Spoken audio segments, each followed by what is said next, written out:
Hello everyone, সবাইকে good morning বন্ধুরা। আজকে আমার তাড়াতাড়ি স্নান হয়ে গেছে। ব্লগটা আমি শুরু করছি এখন থেকে। তো আজকে তাড়াতাড়ি স্নান করে নিয়েছি। আর আজকে বন্ধুরা অনেক জামা কাপড় কিনেছি। আমাদের বাড়িতে যে গবলু রয়েছে, আমার দিদির ছেলে, অনেক বমি করেছে। কালকে রাতেও বমি করেছে, আবার আজকে সকালবেলাও বমি করেছে। তো ওই জন্য সকালবেলা কিছু কাজ করে নিয়ে জামা কাপড়গুলো তাড়াতাড়ি কেচে দিয়েছি, বিশেষ করে বেডশিটগুলো। নাহলে সকাল থেকে রোদ ছিল, শুকাবে না। তো ওই জন্য তাড়াতাড়ি কেচে স্নান করে নিয়েছি। আর আজকে একটু মাছের ঝোল আর কাঁকড় আলুর তরকারি বানাবো। বেশি কিছু রান্না করব না, কারণ অনেক জামা কাপড় কেচেছি। তো যে হাতটা ভাঙা সেটা দিয়েই পাম করেছি, জানি না হাতটা যন্ত্রণা করবে কি না। তো যাই হোক, জামা কাপড় কিছু তুলে নিলাম যেগুলো শুকনো হয়েছিল, কারণ কখন বৃষ্টি এসে যায়, বর্ষাকালের আকাশ বলা যায় না। বাবা এদিকে অনেকগুলো সবজি এনেছিল। বাবা দুধ দিয়ে ফেরার পথে বাজারটা করে নিয়ে এসছে কালকেকার জন্য। তো ঝিঙে, পেঁপে, সামলা কিনেছে। আমার সামলা দেখে তো খুব আনন্দ হচ্ছিলো, কারণ সামলা দিয়ে সামলা সর্ষে করবে আমার মা। এই রেসিপিটা আমার মা খুব ভালোভাবে বানায়, আমার খেতে খুব ভালো লাগে। তো যাই হোক, আজকে তো কয়েকদিন ধরে আমাদের এখানে এত জলের সমস্যা হচ্ছে, তো বেশিক্ষণ এসে জলটা থাকেও না। তো বোনকে বললাম যে গবলুকে খাওয়া, মাছের ঝোলটা হয়ে গেছিলো, তো আমি এক বালতি জল নিয়ে আসলাম। আর এসে গবলুকে একটু কোলে নিয়েছিলাম, ওর মা ওকে ভাত খাওয়াচ্ছিল, তো গায়ে বমি করে দিল।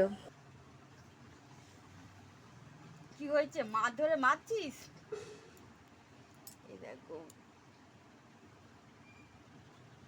কি রোগ পড়ে আছে, দেখে এইটুকু।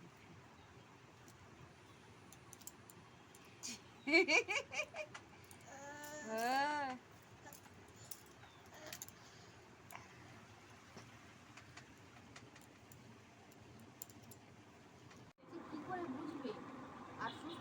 না না না না, তো অসুস্থ হয়ে পড়লে কি তার এগুলো না সামনে কি করবো, বুঝতে পারো নিজের বাড়ির লোক। অটো উঠো।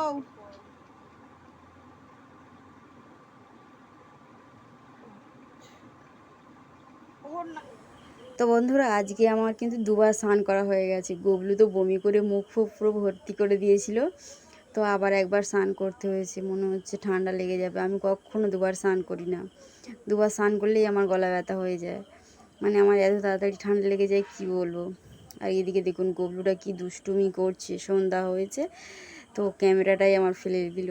কোনো দিন আমাকে ভিডিও করতে দেয় না, ও যখন কাঁদে আমি একটু ভিডিও করে দিই। ভীষণ দুষ্টু, এক জায়গায় স্থির হয় না। একটু বিস্কুট খাওয়াচ্ছি, তো সন্ধ্যেবেলা আমাদের চা খাওয়া পর্ব চলছে। মা ওইদিকে চা খাচ্ছে, দিদিরা এইদিকে চা খাওয়া শুরু করে দিয়েছে। আর আমি গবলুকে শান্ত রাখতে একটু ভিডিও করে নিচ্ছি, কারণ ভিডিও করলে একটু ও তবু শান্ত থাকে, অন্য সময় তো শান্ত থাকবেই না। এত ছটপটে, এত দৌড়নো বাচ্চা, কি বলবো, এক সেকেন্ড চুপচাপ থাকে না। আমার বাবা বলছে কি যে আমরা এত দুষ্টু ছিলাম না। ওর ঠাকুমা বলে ওর বাবাও এত দুষ্টু ছিল না, ও এত দুষ্টু কী করে হয়েছে। প্রচুর দুষ্টুমি করছে আজকাল, একটু হাঁটতে শিখে গেছে তো, একদম এক জায়গায় দাঁড়াতে চায় না। দেখুন ফের ক্যামেরাটা ধরতে আসছে, এক জায়গায় ক্যামেরা রাখতে দিচ্ছে না, আমার ভিডিও করতেই দিচ্ছে না। আবার আসছে, ক্যামেরাটা ধরেই নেবে, আবার এসে যাচ্ছে, ক্যামেরাটা ধরবে।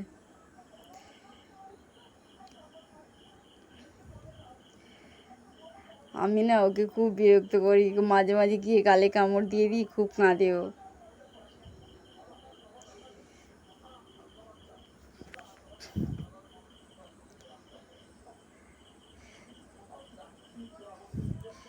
এত বদমাইশ হয়েছে, ভোর থেকে উঠে একা একা খেলতে থাকবে, আর আমার মাথা চুলগুলো সব ছিঁড়ে দেবে বন্ধুরা। এত বড় বড় চুল, দু হাত দিয়েই ছুটে চলে আসবে মাথার চুলগুলো ছিঁড়বার জন্য। তো ওরকম দিই দু মুখে চড় থাপ্পড়, কিন্তু এত ভালো, একটুও কাঁদবে না চড় মারলে। তো যাই হোক, রাতের খাবারের জন্য প্রিপারেশান হচ্ছে। রাতে কুমড়ো আলু সিদ্ধ। কি করবে, বরবটি আলু ভাজা করবে।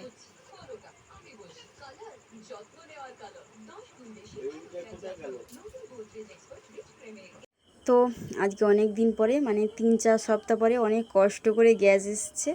এখন না গ্যাস পাওয়া যাচ্ছে না, কি যে অসুবিধা হচ্ছে কি বলবো। তো যাই হোক, মা কী রান্না করে শেয়ার করব। তো চলো, সবাইকে ভাতটা বেড়ে দিয়েছি, এবার সাজিয়ে দিই বেগুন ভাজা দিয়ে।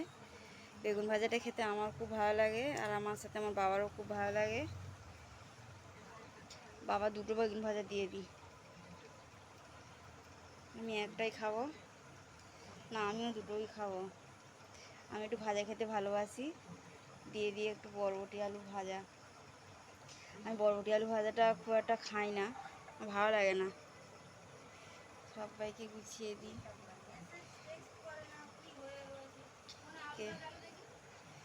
আমি, বাবা আর দিদির জন্য ভাত বাড়লাম।